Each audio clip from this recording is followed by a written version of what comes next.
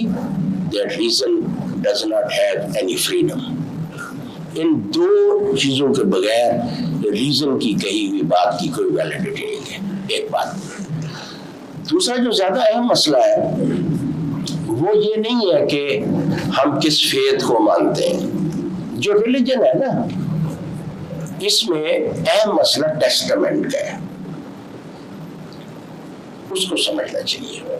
جو ٹیسٹامنٹ کا پرابلم ہے, ٹیسٹامنٹ کا پرابلم یہ ہے کہ all testament is pre-empirical, it is pre-rational, it is pre-revelatory. یہ ریویلیشن سے پہلے ہے, یہ ریزن سے پہلے ہے, یہ تجربے سے امپیریسزم سے پہلے ہے. یعنی جب ریلیجن یا پروفٹ آف گاڈ بندے کو انوائٹ کرتا ہے, دیکھیں ریلیجن اس میں دو پہلو ہیں کہ شرف انسانی کو کیسے انشور کیا جائے گا, ڈگنیٹی آف مین, اور دوسرا مسئلہ ہے فریڈم آف مین کو کیسے انشور کیا جائے گا. جس وقت اللہ کے نبی کہتا ہے کہ you are invited to give witness to something, بس اتنا, یہ یہاں سے ساری چیزوں کا آغاز ہوتا ہے. اس میں انسان کی ڈگنیٹی جس لیول پر ہے کہ ایک پروفٹ آف گاڈ ایک پرسن سے کہہ رہا ہے کہ آپ وٹنس کرو, وہ کوئی علم نہیں ہے اس میں, تو علم کا تو ایشو نہیں ہے وہاں کہ کوئی چیز مانو یا نہ مانو, وہاں ماننے نہ ماننے کا کوئی مسئلہ ہی نہیں ہے. وہاں تو ٹیسٹامنٹ ہے, اور جس ٹیسٹامنٹ کی بنیاد یہ ہوتی ہے کہ you are called to testify on the basis of knowledge which you already have. جو ریلیجس ٹیسٹامنٹ ہے وہ پری امپیریکل ہے, پری ریشنل ہے, پری ریگولیٹری ہے. وہاں انسان کا علم, تجربہ, وہ اس کنڈیشن سے پہلے ہے جس میں ہیملٹ یہ سوال اٹھاتا ہے ٹو بی اور ناٹ ٹو بی.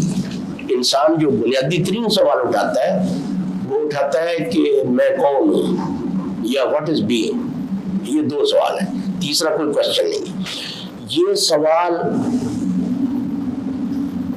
جو ہے یہ فطرت سے حبوط کے بعد اٹھاتا ہے انسان.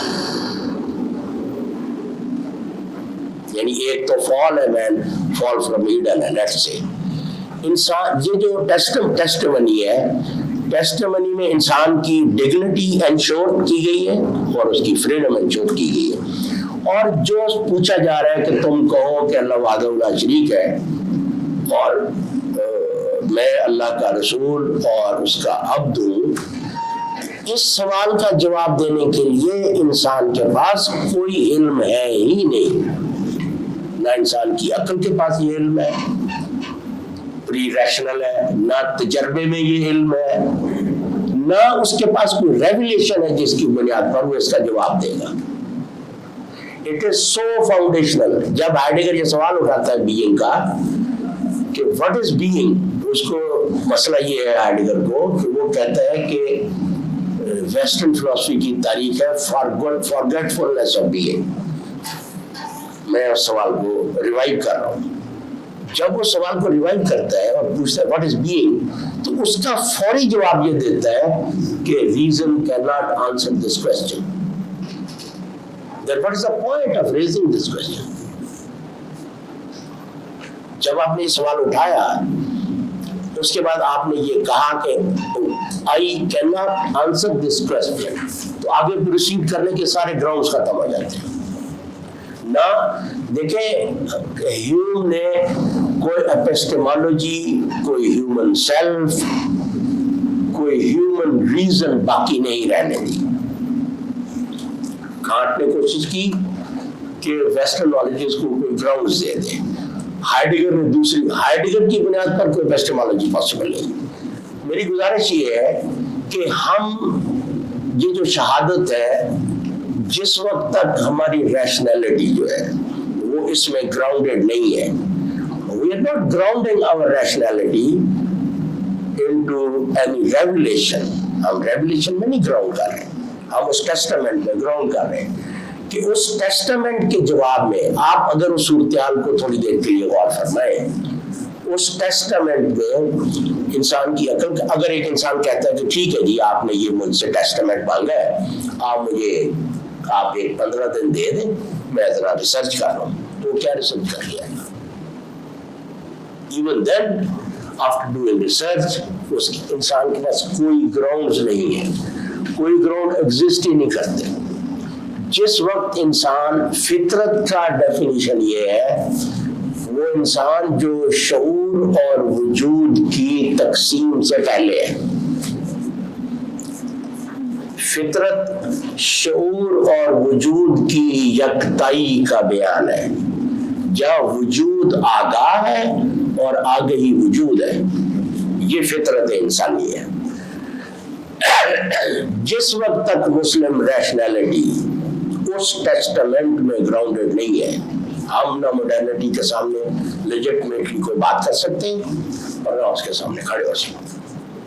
یہ میری سمپل سی گزارش تھی.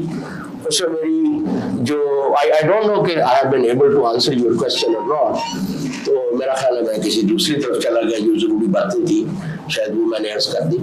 تو اس میں میری